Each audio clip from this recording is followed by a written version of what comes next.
What's going on, everybody? Welcome back to another episode of Talking About This and That. In today's episode, I wanted to address something that's making me really uncomfortable. And what that topic is Russell Westbrook. Now, we know Westbrook didn't have the greatest season this year. He didn't perform traditionally the way that he typically would. And I think criticism for that is warranted. I think he does deserve criticism for how he performed his performance this year. But I wanted to point out a very interesting fact that is unrefutable. And that fact is that Westbrook is no different than any other third fiddle that has played with LeBron James in the LeBron James system. Now, while I do have LeBron held in regard as one of the GOATs, okay? And we're gonna get into my top five, or maybe my top four, I should say, maybe. But we gonna get into that. We're gonna dive into, my pantheon of players. But for right now, man, I want to try to focus on this topic. And I just feel that, Westbrook is, getting a lot of criticism that's really not his fault.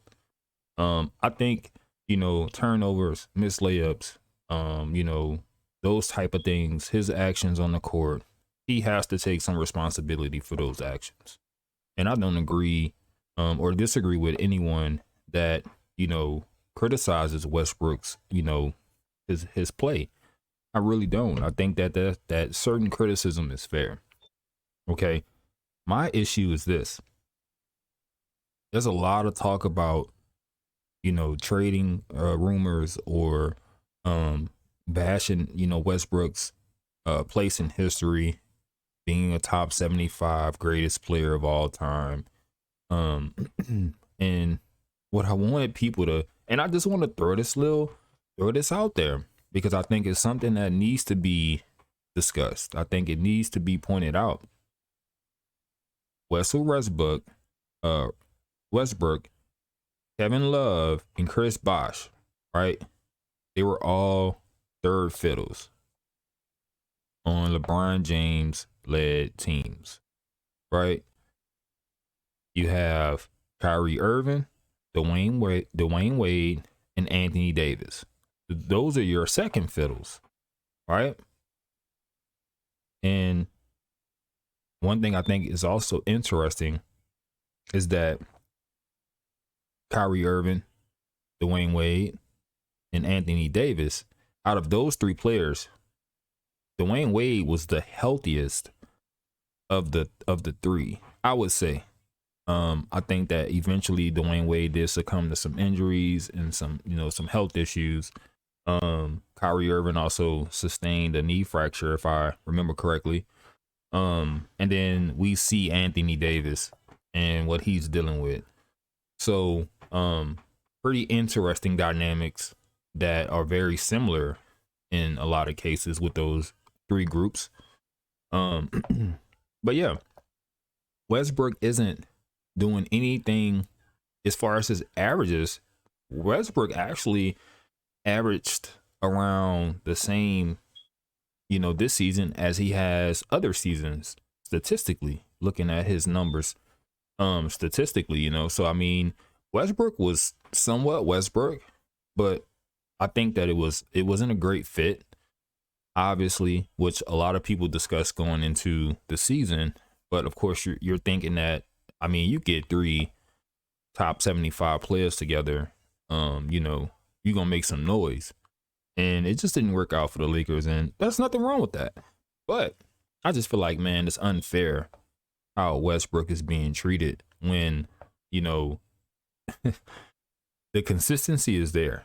Kevin Love, it was the same talks swirling around Kevin Love. And Kevin Love was one of the people that that talked about what it was like to be, on that team and the criticism that he faced.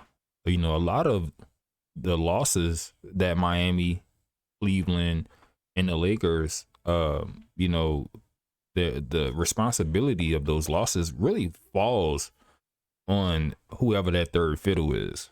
I mean, they just crucify him, because I think that you come into a situation with those types of assets, and you automatically think that somehow it's gonna pan out, and when it doesn't pan out, then I think that you got to find somebody to blame.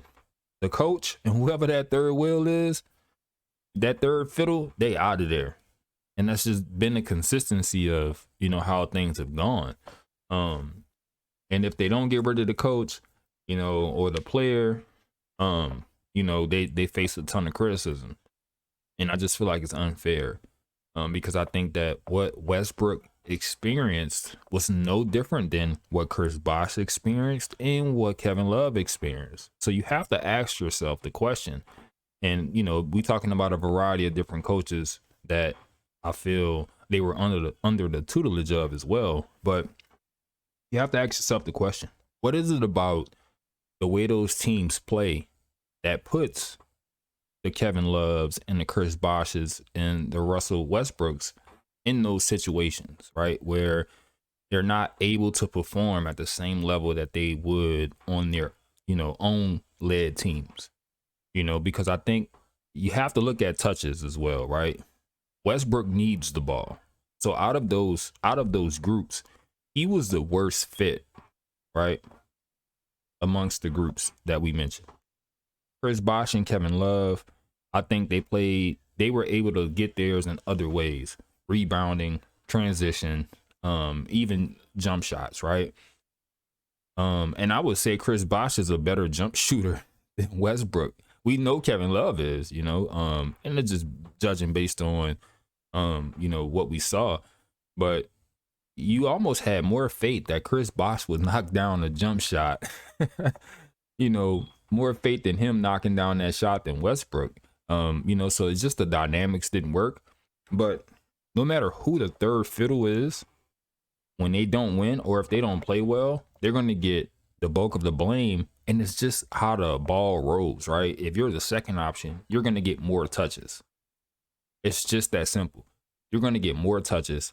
So you're going to have more of an opportunity to get into a rhythm and be productive. When you're the third option, you got to be ready to go, That's why I felt that, like on that Miami team, that Ray Allen was a good fit because he was going to knock down shots. He was ready to go. He didn't need to get into a rhythm, So, and it seems like LeBron needs players like that. He needs those players that I kick the ball out to you, you're going to knock down that shot. And, Westbrook just wasn't a good fit for LeBron. And that's just my opinion. I think that he's getting a lot of unwarranted criticism. Some of the criticism is warranted. I mean, you got to play well, but the level that we're going to where we're saying that we'll take Patrick Beverly over Westbrook, come on, man, we being disrespectful. The man top 75 for a reason, and he came from teams where he was the person with the ball in his hands all the time to a team where they're asking him to be the third fiddle, to be the third option, and not have the ball to get into a rhythm like, that number one and number two option, So I just think it's just an interesting dynamic. And I think Westbrook did have the ball in his hands more than those other teams, third options of those other teams. So I think that's why I say some of the criticism is warranted because he did have opportunities to be productive. But I think just the way the system was, them not having a lot of shooters, because Westbrook and LeBron's games are similar when you talk about offensively. They're very similar, so when you don't have the spacing for Westbrook to attack, it just made it difficult because teams were able to make him a jump shooter, right? But I just thought it was an interesting dynamic to think about all the other third options that have played with LeBron and how their games and productivity was affected as well. So anyway, man, something to think about. So talking about my selection, my top 5, okay? And the criteria for my top 5 basically is during your dominance, your era, your span of time, what did you accomplish, right? Right? In your 10-year span, what did you accomplish? I think it's fair to say that in the 80s is kind of where I'm most familiar, okay? I would say in the 80s, man, you would have to give it to Magic. You would have to give the 80s to Magic because he won 5 titles in the 80s, okay? So he would be my GOAT of the 80s, okay? Obviously, Michael Jordan, greatest basketball player, is held as the greatest basketball player of all time amongst the purists, most analysts, and everyday folk, right? He dominated the 90s. He dominated the 90s pretty much. He dominated the 90s. Kobe, regardless of what you guys want to say about Kobe, 5 championships in the 2000s. Okay? Five titles. Okay? He has the most titles in that span. All right? That was his era. Okay? LeBron James, the 2010s pretty much was his era. That was his time. From 2010 to 2020. Okay? We got to say that was LeBron's era. You got to include the bubble championship in that, but that was his era. He has the most titles. I would say Steph is close, but LeBron has more titles in that time span than Steph does. Okay, so you got Magic Johnson, Michael Jordan, Kobe Bryant, LeBron, and I would say you got to throw Bill Russell in there, man. He got 11 titles, man. So the era before that, and that's why I said it's so hard to say who's the greatest. I would say Michael because of what the popularity that he gained when he was on top, right? That continues to this day. That's why it's so hard to take the throne from him, man, because like he's regarded as by the players, by the press, by the average fan, it's just the greatest basketball player ever, right? And you can talk about his level of competition, the skill set of the players that he played against. But I mean, even still, man, players still consider him the greatest basketball player ever. And that's why I like to insert Kobe into that conversation, just based on the purists, the players. They talk about who their favorite player is, who's better than who. Kobe's name gets brought up quite a bit, and so does LeBron. I was a big advocate for Kobe, and over LeBron in the GOAT conversation, but I think that as I'm getting older, I'm kind of understanding that it's so hard to really put one above the other. In terms of accolades, I think LeBron trumps Kobe in accolades. But Kobe trumps LeBron in terms of championships. Okay. So yeah, we can have that debate. It depends on what you like, who you like. You want an assassin, a killer, somebody that's going to take over the game with his scoring, or do you want someone that's going to facilitate the game in the way that they can take over the game in that facet, right? And is capable of scoring as well. So it all depends on what you want. But I would say that those are my GOATs, man. I say Russell, Magic, Michael, Kobe, LeBron. And it's gonna be interesting to see who comes out of, the 20s, I guess, in the next 10 years, who's gonna separate themselves from the pack. Because really, and truly and honestly, man, like there's not a lot of separation right now. You have Steph with two titles, which he won those titles in the 2000s, you know what I'm saying? I mean, in the before 2020. You know what I'm saying? He got some of those championships before that time, but I mean, currently playing, I mean, you got Steph. I think Steph got 3, KD got 2, and 2 of those he played with Steph. So I mean, it's just a lot of conversation, you know, like I think if Giannis is able to win 2 titles, you know, in Milwaukee, man, it's gonna be tough to, you know, put KD and Steph above Giannis.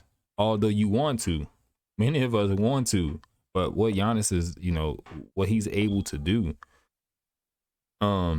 it's crazy, right? I mean, what he's been able to do. So, and this is without another superstar. You know, he has Chris Middleton, but he's not, you know, he doesn't have another player that was brought there specifically to help him win titles, you know. So to see that, I think that's something that's gonna be special. But anyway, man, that was my talk for the day, man. I just wanted to you know, bring something to everybody's attention about this whole Westbrook thing and give y'all my top 5 and my criteria for my top 5. So till next time, man, you know what it is, man. We gonna keep doing what we doing.